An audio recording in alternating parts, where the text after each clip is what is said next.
ಸಮಾಧಾನ ಅದು ಭಾಳ ಅಮೂಲ್ಯವಾದದ್ದು. ಅರ್ಥ ಆಗ್ತಿದ್ಯಾ? ಏನು ಅಂತ ಗೊತ್ತಿಲ್ಲ, ಒಳಗಡೆ ಅಸಮಾಧಾನ. ಹಲವಾರು ಜನರು ಹಂಗೆ. ಡಿಪ್ರೆಷನ್ ಇರುವವರಿಗೆ ಏನೂ ಕೆಲಸ ಮಾಡಬೇಕು ಅಂತ ಮನಸ್ಸು ಬರಲ್ಲ.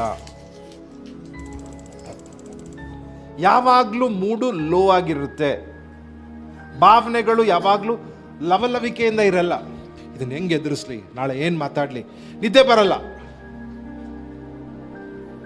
ಅದಕ್ಕೆ ಡಾಕ್ಟ್ರ್ ಏನು ಮಾಡ್ತಾರೆ, ತುಂಬ ಚಿಂತೆ ಮಾಡ್ತಾರೆ. ಸರ್ ತುಂಬ ಆ್ಯಂಕ್ಷಿಯಸ್ ಆಗಿದ್ದಾನೆ ಸರ್, ಆ್ಯಂಗ್ಸೈಟಿ, ಇವನಿಗೆ ನಿದ್ದೆನೇ ಬರ್ತಾ ಇಲ್ಲ, ಟ್ಯಾಬ್ಲೆಟ್ ಕೊಡಿ.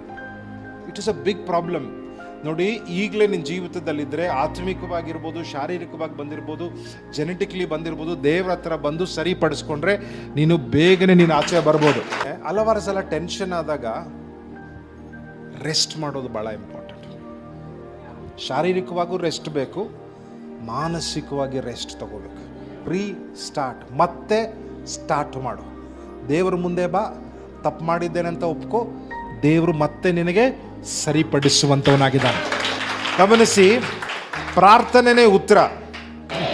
ನೀನು ಪ್ರಾರ್ಥನೆ ಮಾಡಿದ್ರೆ ದೇವರು ನಿನ್ನ ಪ್ರಾರ್ಥನೆಯನ್ನು ಕೇಳ್ತಾರೆ, ದೇವರು ನಿನ್ನನ್ನು ಬಿಡಿಸ್ತಾರೆ.